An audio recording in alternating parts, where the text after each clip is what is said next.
All right, today we're going to be adjusting valves on the Arctic Cat 500. This is a 2006 model. There'll be a handful of other years and models that are going to be identical to this process, so I'll try to have those listed below. This motor here is actually out of a Suzuki 500. Arctic Cat used their motors for a short period of time in the early 2000s, so this is going to be a Suzuki motor.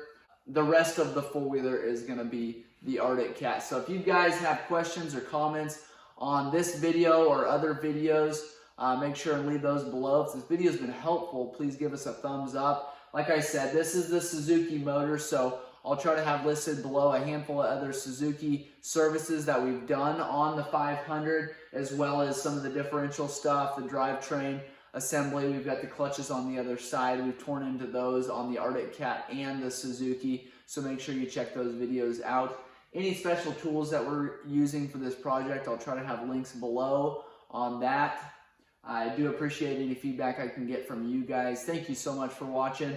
Now I'm going to zoom in a little bit and show you the exact process of adjusting valves. One thing I want to say before I get into this process, you don't actually have to remove all of the body work to adjust the valves. You need to simply get up to the top end here. You're going to want to pull this cover up top for the intake and for the exhaust. You do not have to remove front and rear fenders, wheels, drivetrain, all the suspension. We're doing a couple other projects on this Arctic Cat, which is why we have those components off of there. So make sure you check those videos out on my channel, and we will be getting into the valve adjustment on this motor.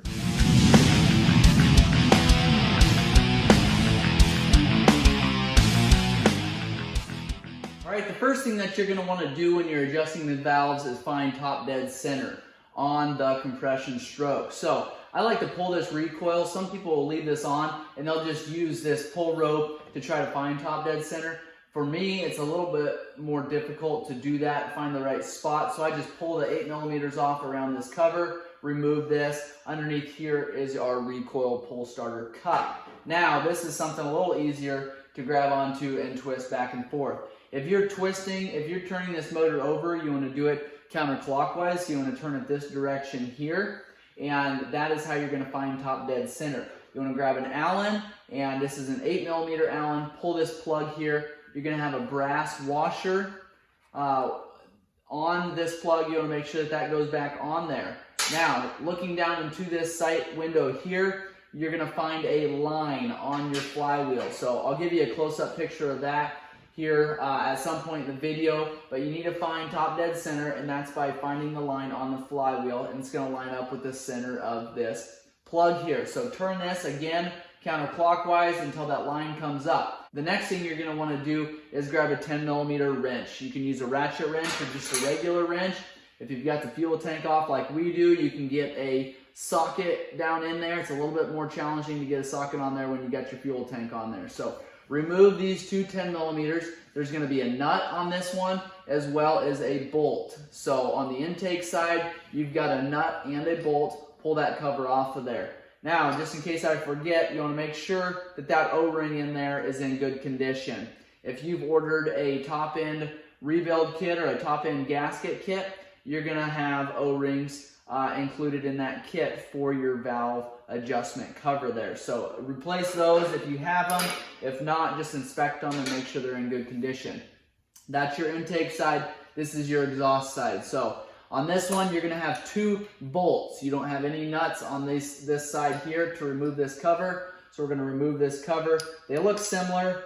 I think they actually are identical. So those covers are the same. I like to just keep them separated just because that's how they came. I'm going to leave them that way. Now, the next thing I like to do is before we start adjusting our valves on here, I like to just check them to see where we're at. I'm not going to loosen up these lock nuts until I have them inspected, and I'll take measurements just to see where we're at. See if we're tight, see if we're loose. If one of them's way different than the other one, I like to know that before we start screwing around with anything. That way, I know if our valves are wearing out, if they're wearing evenly, if we've got other issues. And when I tear into this head a little bit later and show you what the inside of the top end looks like, I'll give you a more detailed video here fairly soon, but I'll show you why I like to inspect those and why I like to look things over so closely. So we're going to grab our feeler gauges here, and measurements for your intake is going to be 0.05 to 0.10, and that's going to be millimeters. So you want to find a feeler gauge that's going to be in that range. Now, if we haven't pulled anything off or adjusted anything yet, we're just going to grab one of these feeler gauges where it should be, stick it in there, and I'll give you a close-up picture of that too here in a second, and I'm going to see where we're at. Now, you want to be able to get it in there, you want to slide it back and forth, and you want to be able to move it just slightly.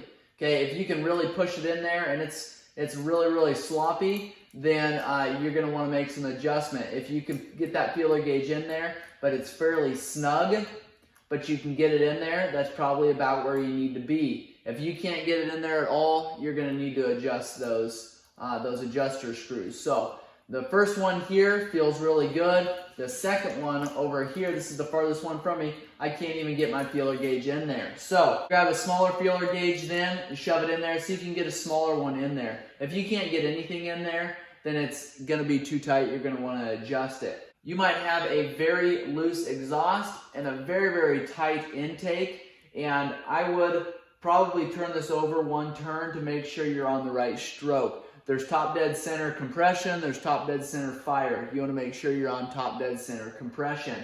If you're on top dead center fire, your intake's going to be tight, your exhaust is going to be loose. Okay, so turn it over one more turn, get to that line again up here on top dead center, maybe check your valves again. You should be able to, if they're fairly close, you should be able to grab these adjusters or your rockers here and rock them back and forth, and you should have just a very, very small amount of movement.